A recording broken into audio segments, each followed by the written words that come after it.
Il est 3h100. Ici Sensu 2. À 2h heure coréenne, 2 avions militaires russes ont violé l'espace aérien lituanien. Selon l'armée lituanienne, un Sukhoi 30 et un Ilyushin 780 partis de Kaliningrad ont franchi la frontière lituanienne. Kaliningrad est un point stratégique militaire de la Russie, souvent appelé l'avant-poste russe, coincé entre les pays baltes et la Pologne. Le quartier général de la flotte de la Baltique et des armes nucléaires tactiques russes y sont déployés. L'espace aérien balte a déjà été violé. En septembre 2020, 5-3 MiG-31 russes ont violé l'espace aérien estonien durant 12 minutes. À ce moment-là aussi, un chasseur F-35 de l'armée de l'air italienne, membre de l'OTAN, a décollé en urgence pour intercepter. Mais à peine un mois plus tard, cette fois-ci, c'est l'espace aérien lituanien qui a été violé. C'est la raison pour laquelle il est difficile de considérer cela comme une simple erreur de navigation ou de communication. La Lituanie ne possède pas sa propre armée de l'air. À la place, les pays alliés de l'OTAN assurent la défense de son espace aérien par un système de rotation.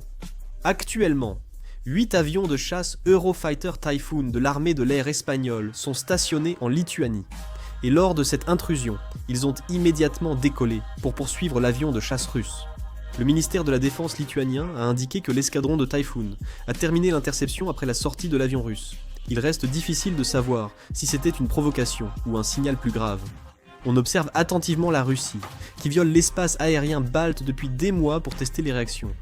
La Russie intensifie la tension jusqu'à la menace de conflit, puis recule. L'Union soviétique utilisait souvent cette tactique contre l'Occident durant la guerre froide. C'est une façon de tester, en conditions réelles, la rapidité de réaction de l'OTAN, ses systèmes de communication et ses procédures d'interception aérienne. Même si l'incursion de l'armée russe, cette fois-ci n'a duré que 18 secondes, la Russie continue de provoquer les pays baltes. Le président lituanien Gitanas Nausėda a vivement réagi dans un communiqué.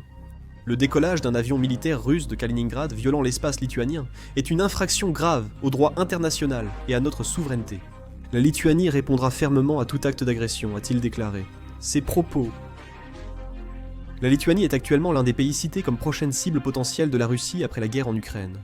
Bien que ce soit un petit pays de 2,8 millions d'habitants, la Lituanie est à la fois la ligne de front de l'alliance de l'OTAN et un baril de poudre géopolitique où la Russie et l'Occident se font directement face.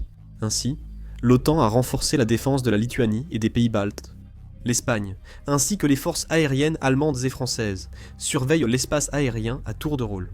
La Russie viole régulièrement cet espace aérien, défiant les dispositifs de surveillance dans une guerre psychologique pour tester la volonté de l'OTAN. Il est remarquable que les Il-7 et Il-8 soient apparus ensemble. Ce type d'appareil est un atout stratégique qui permet de ravitailler les chasseurs en vol, augmentant ainsi considérablement leur rayon d'action opérationnel. Ce n'est pas simplement qu'ils ont volé à proximité, cela suggère que la Russie pourrait s'entraîner à des scénarios d'opération à longue distance. S'il y a des nouvelles, je ferai une vidéo. Merci, la vidéo s'arrête ici.